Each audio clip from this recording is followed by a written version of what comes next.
Halo Sobat Life Taiwan, perkenalkan saya Dr. Dewi Widyastuti, spesialis penyakit dalam. Kali ini kita akan membahas tentang asam urat.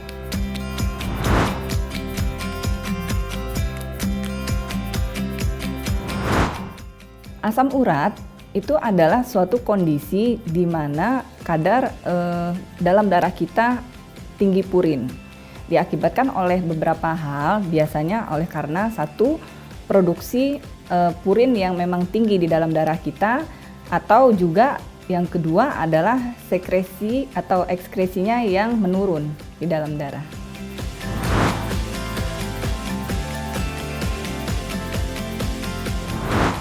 Di antara gejala asam urat yang bisa dialami oleh setiap orang, di antaranya adalah yang pertama, mungkin dia merasakan nyeri di bagian persendian.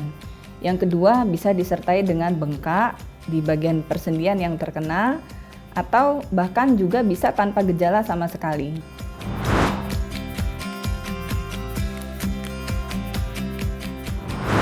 Beberapa penyebab asam urat yang bisa kita ketahui diantaranya adalah yang pertama, yaitu faktor genetik.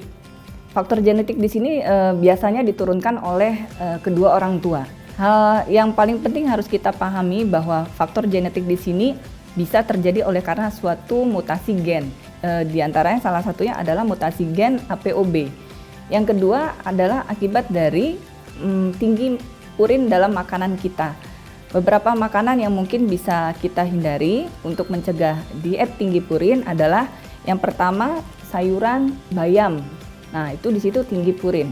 Yang kedua mungkin golongan kacang-kacangan ya.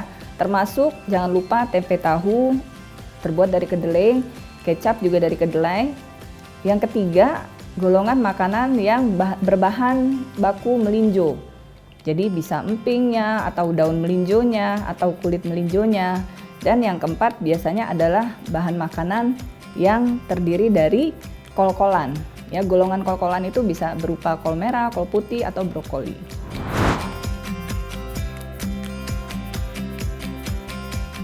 Untuk kadar asam urat dalam darah yang normal bisa kita bedakan berdasarkan jenis kelamin. Pada wanita dikatakan normal apabila kurang dari 6. Nah, pada pria dikatakan kadar asam uratnya normal apabila kadar asam urat dalam darahnya kurang dari 7.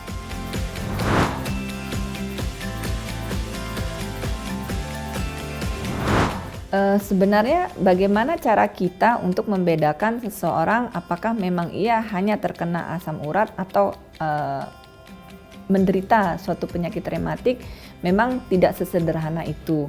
Untuk pemeriksaan seseorang yang menderita penyakit rematik, itu bisa kita lakukan pemeriksaan yang lebih mendalam dengan mengecek laborat darah yang lainnya. Seperti misalkan untuk penyakit-penyakit rematik bisa kita lakukan pemeriksaan rheumatoid factor atau pemeriksaan CRP, yaitu penanda inflamasi atau peradangan di dalam darah, atau pemeriksaan C komplement. Bisa kita lakukan pemeriksaan komplement 3 ataupun C komplement 4. Secara fisik biasanya gambaran atau gejala klinisnya adalah hampir sama, yaitu artralgia. Seseorang merasakan nyeri-nyeri di seluruh persendian. Nah, untuk membedakannya memang kita harus lebih detail atau lebih mengkaji lebih dalam lagi. Untuk penyakit rematik tertentu biasanya dialami pada bagian-bagian sendi yang besar. Memang penyakit rematik sendiri ini bisa lebih banyak lagi atau banyak sekali jenisnya, lebih luas. Nah, di situ biasanya kita harus mengkonsultasikan kepada dokter ahlinya.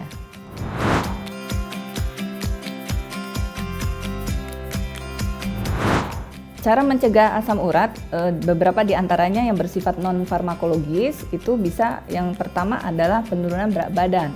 Yang kedua bisa juga untuk menurunkan diet rendah purinnya. Jadi kita bisa berpantang makanan yang saya sebutkan tadi untuk mengurangi kadar purin di dalam darah. Atau cara lainnya adalah dengan melakukan aktivitas fisik atau olahraga. Saya Dr. Dewi Widyastuti, spesialis penyakit dalam, dan bila ada pertanyaan yang ingin Anda ajukan bisa dituliskan di bawah kolom komentar. Terima kasih.